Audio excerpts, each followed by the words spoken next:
بسم اللہ الرحمن الرحیم۔ وہ ذات جس کے اسماء و صفات کی ہم بات کر رہے ہیں وہ ہر جگہ موجود ہے اور انسان کو پا سکتا ہے، لیکن شرط یہ ہے کہ دیکھنے والی نگاہ انسان کو حاصل ہو جائے۔ اللہ تعالیٰ نے جو کچھ پیدا کیا ہے وہ اتنا خیریت انگیز ہے کہ انسان اسے دیکھ کر اس کی صنائعوں میں ڈوب جاتا ہے۔ یہ جہانوں کے بادشاہ کی تخلیق ہے جس میں ہر وقت اس کا چہرہ جھلکتا ہے، مگر ہم عموماً اپنی ارد گرد کی دنیا کو دیکھتے دیکھتے عادی ہو جاتے ہیں اور اتنے مانوس ہو جاتے ہیں کہ اس کے انوکھے پن کا ہمیں احساس بھی نہیں ہوتا۔ ہم اپنے ارد گرد کی دنیا میں دیکھیں تو ہوا ہے، پانی ہے، درخت ہیں، آسمان ہے، زمین ہے، پرندے ہیں اور جانور ہیں۔ سب کتنے عجیب ہیں، لیکن عادی ہونے کی وجہ سے ہم ان سب کو عجیب محسوس نہیں کرتے۔ حقیقت یہ ہے کہ ہر چیز اپنے پیدا کرنے کا آئینہ ہے۔ دنیا میں رہتے ہوئے ہم انہیں دیکھتے دیکھتے ان کے عادی ہو جاتے ہیں اور غور و فکر کرنے کے قابل نہیں رہتے، لیکن جب انسان کسی نئے مقام پر جاتا ہے اور وہاں کے تخلیقی مناظر دیکھتا ہے تو اس کی حیرت کی انتہا نہیں رہتی۔ مثلاً ایک شخص جب اچانک چاند پر اترا اور پہلی بار وہاں کے تخلیقی مناظر کو دیکھا تو خالق کو محسوس کیے بغیر نہیں رہ سکا اور اس نے تخلیق میں خالق کو پا لیا۔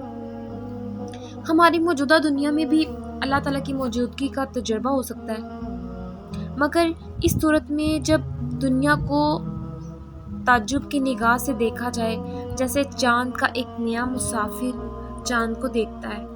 اگر اسی نظر سے ہم اپنی دنیا کو دیکھنے لگے تو ہر وقت اپنے پاس اللہ تعالیٰ کی موجودگی کا تجربہ ہر ایک کو ہو سکتا ہے۔ ہم اس طرح رہ سکتے ہیں جیسے ہم اللہ تعالیٰ کے ہمسائے میں رہتے ہوں اور وہ ہر وقت ہماری نظروں کے سامنے ہو۔ آپ اپنی زندگی میں دیکھیں کہ جب آپ کسی مشینری کو دیکھتے ہیں تو بنانے والے انجینئر کو محسوس کرتے ہیں اور حیرت سے اظہار کرتے ہیں کہ کیا چیز بنائی ہے۔ اسی طرح اگر دنیا کو اس کی چیزوں کو گہرائی کے ساتھ دیکھیں گے تو اللہ تعالیٰ کی موجودگی کو پا لیں گے، پھر آپ کے خالق اور تخلیق کو ایک دوسرے سے جدا نہیں کر سکیں گے۔ موجودہ دنیا میں انسان کا سب سے بڑا کام یہ ہے کہ وہ اپنے پاس، اپنے قریب، اپنے رب کو موجود محسوس کر لے۔ اگر احساس زندہ ہوگا تو سورج کی کرنوں میں اللہ تعالیٰ کا نور جگمگاتا ہوا دکھائی دے گا، پھر باغات میں ہرے بھرے درختوں کے حسین مناظر میں اللہ تعالیٰ کا روپ جھلکتا ہوا پائیں گے، پھر ہواؤں کے لطیف جھونکوں میں ربانی تجربات حاصل ہوں گے۔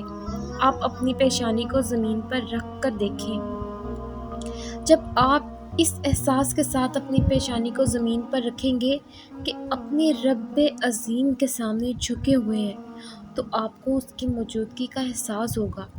آپ کو یوں لگے گا جیسے آپ نے اپنے آپ کو رب کے قدموں میں ڈال دیا ہے۔ اسماء و صفات کو سیکھنے کا بنیادی مقصد یہی ہے کہ ہم اللہ تعالیٰ کو اس کے اسماء و صفات کے توسط سے محسوس کرنے اور شعوری طور پر دریافت کرنے کے قابل ہو جائیں۔ اللہ تعالیٰ سے دعا ہے کہ وہ ہمیں توفیق نصیب کر دے۔ جو کچھ بھی ہمارے پاس ہے وہ اسی کا دیا ہوا تو ہے، ذہن بھی اسی کا دیا ہوا ہے۔ وہ چاہے تو اس کو وہ صلاحیت عطا کر سکتا ہے جس کی وجہ سے ہم ظاہر میں چھپے ہوئے باطن کو دیکھ سکیں۔ وہ چاہے تو سب کچھ کر سکتا ہے۔ اللہ تعالیٰ تو عفو ہے۔ آج کے دن ہم اللہ تعالیٰ کے جن اسماء و صفات کو دیکھیں گے اس میں پہلا نام عفو ہے، العفو ہے۔ اس کے معنی ہے عافیت دینے والا، معاف کرنے والا۔ تو اس جہاں میں وہ کون ہے جسے عافیت نہ چاہیے ہو؟ وہ کون ہے جسے اولاد کی عافیت نہ چاہیے ہو، جسے اپنے مال کی عافیت نہ چاہیے ہو، جسے اپنی ذات کی عافیت نہ چاہیے ہو، جسے گھبراہٹوں میں امن نہ چاہیے ہو؟ کون ہے وہ جسے ہلاکتوں کے درمیان رہتے ہوئے حفاظت نہ چاہیے ہو، جس سے گناہ سرزد نہ ہوتے ہوں اور اسے معافی نہ چاہیے ہو؟ ہر عمل انسان معافی اور عافیت کا طلبگار ہوتا ہے، کیونکہ وہ جانتا ہے کہ اس کو اپنے مال میں، اپنی جان میں اور اپنی اولاد میں کتنے ہی مصائب پیش آتے رہتے ہیں، کتنے ہی حالات ہیں جو ہمیں گھبراہٹوں میں مبتلا کرتے ہیں، اور ہم اپنے دائیں بائیں آگے پیچھے کتنی ہلاکتوں کو دیکھتے ہیں، ہمارا انتظار کر رہی ہیں۔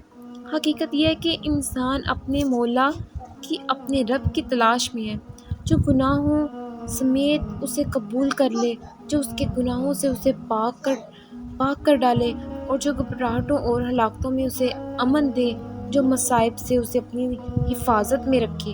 وہ عظیم ہے، وہ امن دے سکتا ہے، وہ حفاظت بھی کر سکتا ہے، وہ معافی کر سکتا ہے، کیونکہ معافی اس کو پسند ہے۔ نبی صلی اللہ علیہ وآلہ وسلم سے سیدہ عائشہ صدیقہ رضی اللہ تعالیٰ عنہا نے پوچھا تھا، آپ کا کیا خیال ہے کہ اگر مجھے معلوم ہو جائے کہ شب قدر کون سی ہے تو میں اس میں کیا ورد کروں؟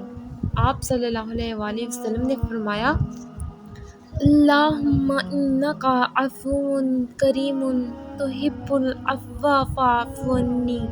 اے اللہ، تو بہت زیادہ معاف کرنے والا، باعزت ہے، معافی کو پسند کرتا ہے، مجھے معاف فرما دے۔ کہاں میری ذات اور کہاں تیری ذات بابرکت ہے۔ تو خطاؤں کے منبر و مرکز ادنا انسان کو معاف کر سکتا ہے۔ اگر تو پاک نہیں کرے گا تو ہم کیسے پاک ہوں گے؟ اگر تو عافیت نہیں دے گا تو کون ہے جو ہمیں عافیت دے گا؟ تو امن نہیں دے گا تو ہم ہمیشہ گھبراہٹوں میں ہی مبتلا رہیں گے۔ ابو جعفر رحمۃ اللہ نے کہا، یقیناً اللہ تعالیٰ معافی قبول کرتا ہے اور معافی اس کے لیے سہل ہے۔ یا اللہ، تو کریم ہے، تیرے لیے معاف کرنا آسان ہے، تو ہمیں معاف کر دے۔ تو ایسا عفو ہے کہ صرف گناہوں کو معاف نہیں کرتا بلکہ گناہ مٹا ہی دیتا ہے، اور تو ایسا عفو ہے کہ گناہوں سے درگزر کرتا ہے۔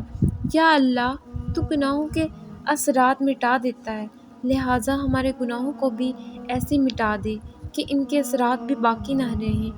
الہی، تو محمد صلی اللہ علیہ وآلہ وسلم کو شفاعت کا موقع دینا، کیونکہ دنیا میں تو ہم تجھ سے گناہوں کی معافی مانگتے ہیں، پھر بھی تیرے شایان شان کام نہیں کر پاتے۔ تو محمد صلی اللہ علیہ وآلہ وسلم کو ہمارے گناہوں کی معافی کے لیے شفاعت کا اذن دے دینا۔ یا اللہ، اگر تو معاف نہ کرتا تو کون ہے جو تیری زمین پر بس پاتا؟ الہی، تو نے ہم سے پہلوں کو معاف کیا، اور معاف کرنا تیرا کمال ہے۔ یا ارحم الراحمین، آپ سے استدعا ہے کہ ہم سب کو معاف فرما دے۔ تیرے نبی نے ہمیں خبر دی کہ تو نے فرمایا، اے آدم کے بیٹے، جب تک تو مجھے پکارے جائے گا اور مجھ سے مغفرت کی امید رکھے گا، میں تجھے بخشتا رہوں گا۔ تو کسی کام میں ہے، میں پرواہ نہیں رکھتا۔ اے آدم کے بیٹے، اگر تیرے گناہ آسمان کے کناروں تک پہنچ جائیں، پھر تو مجھ سے بخشش مانگے، میں تجھے بخش دوں گا، اور میں پرواہ نہیں رکھتا۔ اے آدم کے بیٹے، اگر تو زمین بھر گناہ لے کر مجھ سے ملے کہ تو نے میرے ساتھ کسی کو شریک نہ کیا ہو، تو میں اتنی ہی بخشش لے کر آؤں گا۔ اے اللہ، تو زمین بھر اور آسمان کے کناروں تک پہنچے ہوئے گناہوں کو معاف کر سکتا ہے۔ اے الہی، تو ہمیں بھی معاف فرما دے۔ الہی، کتنی مصیبتیں ہیں جو ہمیں ہماری جان کے حوالے سے، ہمارے مال کے حوالے سے اور ہماری اولاد کے حوالے سے پیش آتی ہیں۔ الہی، تو توبہ کو قبول کرتا ہے اور تو حفاظت فرماتا ہے۔ الہی، ہمیں اپنی جان، مال اور اولاد کے حوالے سے جو مشکلات درپیش ہیں، جو ہمارے اپنے ہاتھوں کی کمائی ہے، اور ان سے ہماری حفاظت فرمائے۔ اے پاک پروردگار، تو معاف نہیں کرے گا تو ہم کیسے تیری حفاظت میں آئیں گے؟ الہی، معافی تجھے پسند ہے، تو ہمیں معاف کرنے کی توفیق عطا فرمانا اور درگزر کرنے والوں میں ہمیں شامل فرما لینا۔ اے پاک پروردگار، تو نے اپنی پاک کتاب میں فرمایا کہ آپ درگزر اختیار کرو اور نیکی کا حکم دیں اور جاہلوں سے کنارہ کشی اختیار کریں۔ اے پاک پروردگار، تو ہمیں اپنے اس حکم پر عمل کرنے کی توفیق عطا فرما دے۔ اللہ تعالیٰ ہماری سب کی دعائیں قبول کرے۔ اللہ تعالیٰ بہت غفور الرحیم ہے۔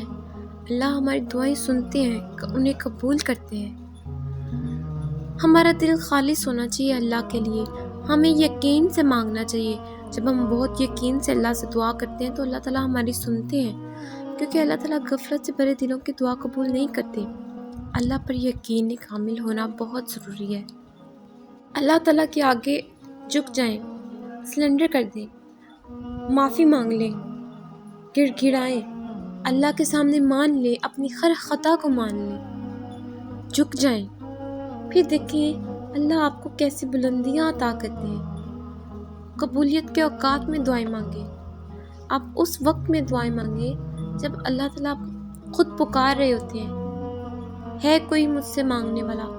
آپ تہجد میں اٹھیں، جب اللہ تعالیٰ بلا رہے ہوتے ہیں اس وقت حاضر ہو جائیں اس کے سامنے اور جھک جائیں۔ آپ خود اللہ کا قرب محسوس کریں گے۔ اللہ تعالیٰ کے نام، اللہ تعالیٰ کی صفات کا، اللہ تعالیٰ کے ناموں کا علم ہونا اتنا ضروری ہے۔ جب ہمیں اللہ تعالیٰ کے ناموں کا علم ہوتا ہے نا، اللہ کی صفات کا علم ہوتا ہے، تب ہم اس کی ذات کو محسوس کر سکتے ہیں۔ پھر ہم کوئی ایسا سٹیپ نہیں اٹھاتے کہ اللہ ہم سے ناراض ہو جائے۔ ہم اس ذات کی گہرائی میں ڈوب جاتے ہیں، غور و فکر کرتے ہیں۔ جب ہم غور و فکر کرتے ہیں خود پر، اس ذات پر، اس پوری کائنات پر غور و فکر کرنے سے ہم اسے پا لیتے ہیں۔ نگاہیں اسے نہیں پا سکتی مگر وہ نگاہوں کو پا لیتا ہے۔ ہم اگر غور و فکر کریں گے، اللہ کی قدرت دیکھیں گے، تلاشیں گے، کیونکہ انسان متلاشی ہے، وہ ہمیشہ تلاش میں رہتا ہے۔ ہماری روح بہت بے سکون محسوس کرتی ہے جب ہم نماز نہیں پڑھتے یا ہمیں اللہ تعالیٰ کا قرب نہیں ملا ہوتا، ہماری روح بہت بے چین ہوتی ہے۔ اس وقت ہم اپنی روح کے سکون کے لیے کچھ ایسی ایکٹیویٹیز کرتے ہیں کہ ہمیں سکون ملے، لیکن پھر بھی وہ سکون حاصل نہیں ہو پاتا۔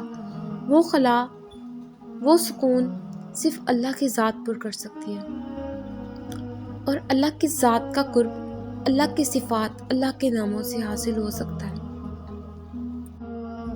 اس لیے اللہ کے ناموں کا علم ہونا بہت ضروری ہے۔ بہت سے لوگ ایسے ہیں جو چاہتے ہیں ہماری ہر دعا قبول ہو، ہم اللہ تعالیٰ سے جو مانگے اللہ تعالیٰ ہمیں عطا کر دے۔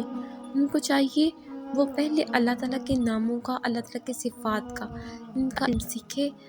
اس کے بعد وہ اللہ تعالیٰ کے ناموں کا وسیلہ، ہم اللہ تعالیٰ سے اللہ تعالیٰ کے ناموں کا وسیلہ ڈال سکتے ہیں، بجائے اس کے کہ کوئی غلط کام کریں، کسی اور کا وسیلہ ڈالیں یا شرک کریں۔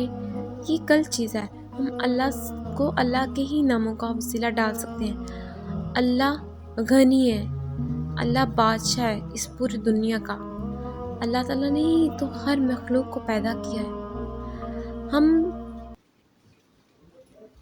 اگر یہ تو اللہ کے دوست بن سکتے ہیں، جو اپنی ہر چیز، ایک جوتی کا تسمہ بھی ٹوٹ جائے وہ بھی اللہ سے مانگے۔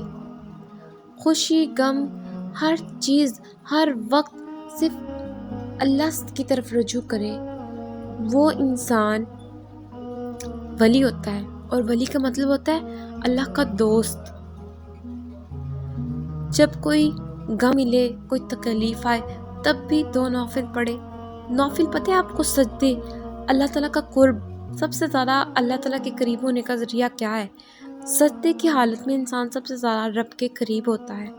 تو اس لیے کوشش کیا کریں، اگر اللہ کا قرب چاہتے ہیں یا اللہ کے قریب ہونا چاہتے ہیں تو زیادہ سے زیادہ سجدے کریں، مطلب زیادہ سے زیادہ نوافل ادا کریں، نوافل کی طرف زیادہ توجہ دیں۔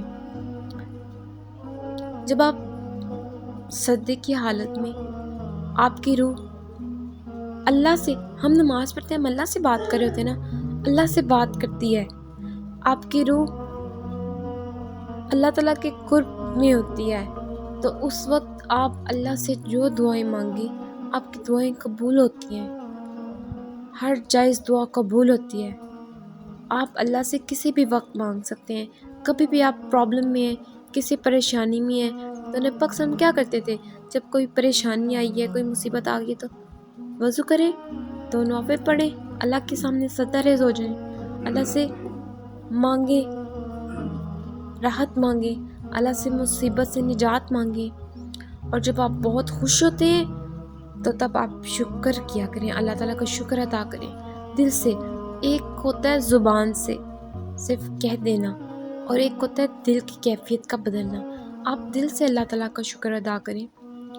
آپ 2 نوافل پڑھیں گے، اللہ کے سامنے سجدہ ریز ہوں گے اور کہیں گے یا ربی باری تعالیٰ آپ ہی ہیں خوشی دینے والے. اور اللہ آپ کا مجھ پر بہت احسان ہے، اللہ میں آپ کی گزار ہوں، اللہ تعالیٰ لاکھ لاکھ شکر ہے آپ نے مجھے اس نعمت سے نوازا. بے شک آپ جسے چاہے نوازتے ہیں، بے شک آپ جسے چاہے چھین سکتے ہیں. یا اللہ مجھ پر اپنی رحمت کا سایہ بنائے رکھنا. یا اللہ مجھ پر اپنا خاص کرم کر دینا. اس طرح کی دعائیں آپ خوشی میں مانگ سکتے ہیں، تب بھی آپ کا اللہ سے ریلیشن سٹرونگ ہوتا ہے. غم میں ہے تو تکلیف میں آپ اللہ تعالیٰ کو پکاریں، اللہ سے گلے شکوے نہ کریں، اللہ تعالیٰ سے محبت کریں، محبت سے پکاریں. تکلیف میں بھی اللہ کو پکاریں کہ اللہ تو ہی ہے اس مصیبت میں ڈالنے والا، تو ہی ہے اس مصیبت سے نکالنے والا. بے شک اللہ کسی ذات پر ظلم نہیں کرتا، بے شک اللہ کسی ذات پر اس کی قوت سے زیادہ برڈن نہیں ڈالتے. اللہ سے دعا کرنی چاہیے، صدقہ نکالنا چاہیے زیادہ سے زیادہ. 3 باتوں کا ہمیشہ خیال رکھیں. ایک، آپ کا دل سخی ہونا چاہیے، آپ کی زبان نرم ہونی چاہیے. آپ جو بھی گفتگو کریں نرم لہجے سے کریں. آپ کی زبان، آپ کے بولے ہوئے ورڈ سے کبھی کسی کا دل تکلیف نہ جائے، کبھی کوئی ہرٹ نہ ہو. اور تکلیف جب کوئی ملے، آپ کو کوئی تکلیف ملے تو تکلیف میں صبر کرنا.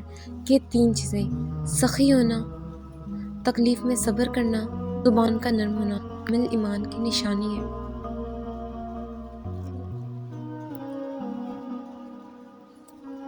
ہر انسان کا کوئی نہ کوئی بیسٹ فرینڈ ہوتا ہے، کوئی نہ کوئی خاص اوقات ہوتے ہیں جو وقت انسان کو بہت پسند ہوتا ہے اس میں اپنا ٹائم سپینڈ کرنا. تو آپ کو کون سا وقت سب سے زیادہ اچھا لگتا ہے؟ آپ کی فرینڈشپ کس کے ساتھ سب سے زیادہ اسٹرانگ ہے؟ کیا آپ مجھے اس بات کا آنسر دیں گے؟ آپ کمنٹ کر کے ضرور بتائیے گا کہ آپ کس کے بیسٹ فرینڈ ہیں اور آپ کن اوقات کو زیادہ پسند کرتے ہیں. جیسا کہ فرینڈشپ اللہ سے ہو، اللہ آپ کا بیسٹ فرینڈ ہو، آپ ہر بات اللہ سے شیئر کریں. آپ خوشی میں بھی غم میں بھی صرف اللہ سے مانگیں، اور تکلیف میں بھی آپ صرف اللہ ہی کو پکاریں. اور اوقات، تہجد کے اوقات، کچھ لوگ جو اللہ کے فرینڈ ہیں نا، انہیں تہجد کا وقت خوبصورت لگتا ہے، بہت پیارا لگتا ہے، کیونکہ یہ وہ وقت ہے جب اللہ تعالیٰ خود پکارتے ہیں. ہے کوئی مجھ سے مانگنے والا؟ اللہ تعالیٰ پہلے آسمان پر آئے ہوئے ہیں اور پوچھتے ہیں ہے کوئی مجھ سے مانگنے والا؟ تو جو انسان اس وقت اللہ کو پکارتا ہے، اللہ اس کی سنتے ہیں، اللہ کو اس سے محبت ہو جاتی ہے. کیونکہ وہ وقت ہی ایسا ہے، انسانی نیند کو امپورٹنس نہیں دیتا، اللہ سے محبت کرتا ہے. اللہ کی ذات میں ڈوب جانا، یہی اللہ سے محبت ہے. غور فکر کرنا، اللہ تعالیٰ کے احکامات کو پورا کرنا. جب ہم اللہ کی ذات کو پہچان لیتے ہیں نا، پھر ہمیں دنیا بہت خوبصورت لگتی ہے، دنیا رنگین لگتی ہے. لوگ سمجھتے ہیں کہ کوئی حیا والا انسان ہے، یا کوئی داڑھی والا انسان ہے، یا کوئی بھی جس میں ربانیت نظر آئی ہو، مطلب جس میں اللہ کا رنگ نظر آتا ہو. لوگ سمجھتے ہیں پتہ نہیں اس کی لائف کیسی ہے، یہ بور انسان ہے، یہ وہ. لیکن کوئی یہ نہیں جان سکتا وہ انسان اپنی ذات کے اندر کتنا خوش ہے. یا آئی تھنک بہت دنیا میں کم لوگ ہیں جو اس بات کو ریئلائز کر سکیں. جن لوگوں کو کچھ لوگ ایسے بھی ہیں نا کہ جو اپنے مسلمان ہونے کے سارے حقوق ادا کرتے ہیں، سارے فرائض پورے کرتے ہیں، 5 ٹائم نماز بھی پڑھتے ہیں اور بھی کافی چیزیں نیک کام کرتے ہیں، لیکن ان کا اللہ تعالیٰ کے ساتھ قرب بہت، ان کی کیفیت اللہ سے اٹیچ نہیں ہوتی. ایسے لوگ بھی ہوتے ہیں، لیکن مین چیز یہ ہے کہ آپ کی عبادت، آپ کی باڈی کا ایک ایک عضو، آپ کی زبان، آپ کی آنکھیں، آپ پورے کے پورے ربانی ہونے چاہیے. آپ پر قط اللہ ہونا چاہیے، صبقت اللہ کا رنگ ہونا چاہیے کہ اتنی محبت آپ کو اللہ سے ہو، اتنی ہو کہ آپ اللہ کا قرب محسوس کر سکیں. آپ اللہ کائنات کی رنگینیاں دیکھ کر اس کو غور و فکر کر سکیں، اللہ کا شکر ادا کر سکیں.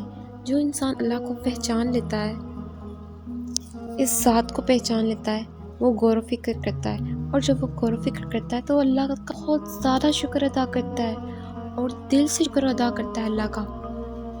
تو کیا آپ چاہتے ہیں آپ ربانی ہو، آپ پر صرف اللہ رنگ ہو، آپ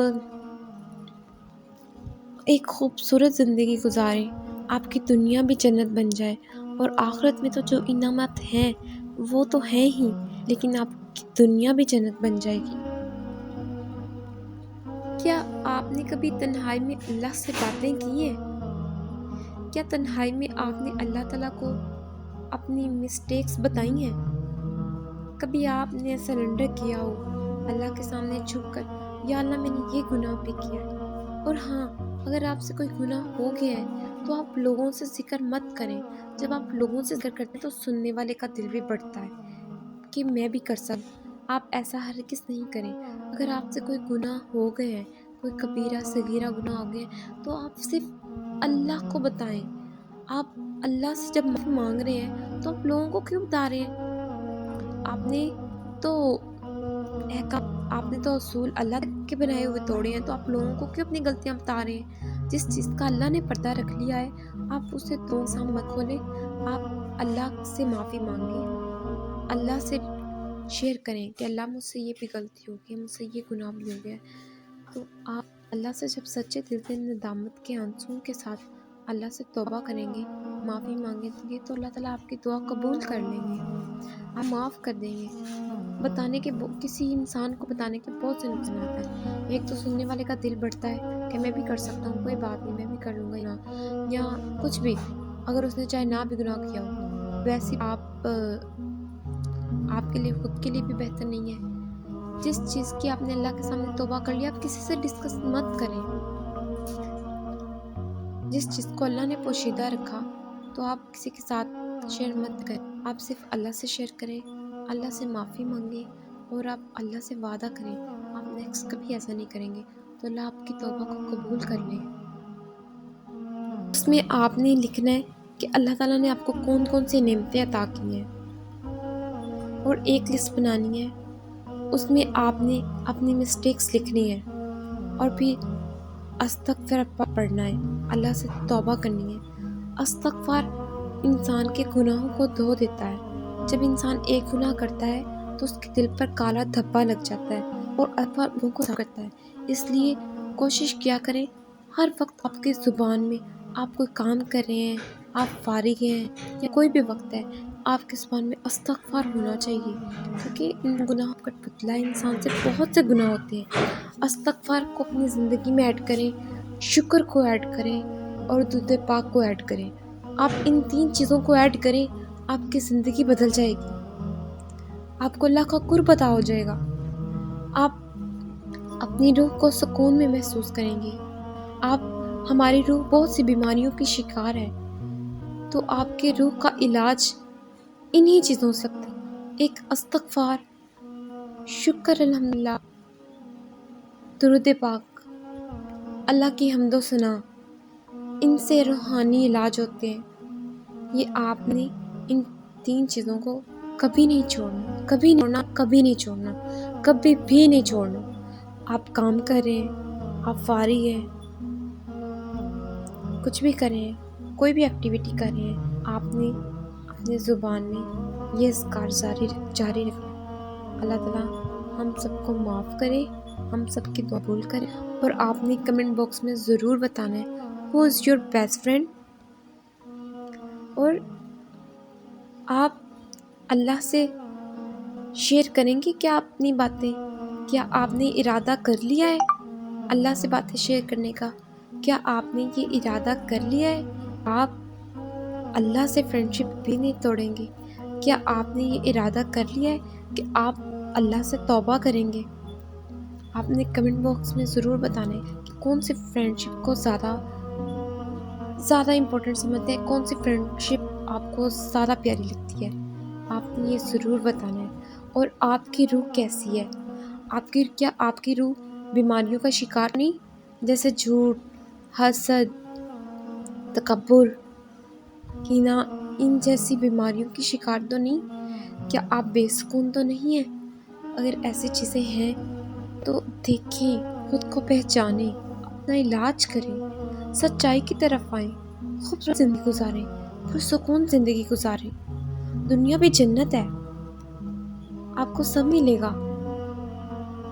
اسلام کے دائرے میں رہتے ہوئے، اللہ تعالیٰ کے احکامات میں رہتے ہوئے سب کچھ ملتا ہے۔ ایسا نہیں، یہاں پہ ہر چیز ملتی ہے، عزت بھی ملتی ہے، شہرت بھی ملتی ہے، ہر چیز ملتی ہے، سکون بھی ملتا ہے۔ اللہ تعالیٰ سے دعا ہے اللہ تعالیٰ ہم سب کو بنائے، اللہ تعالیٰ ہم سب کو اپنا قرب عطا کرے، اللہ ہماری دعائیں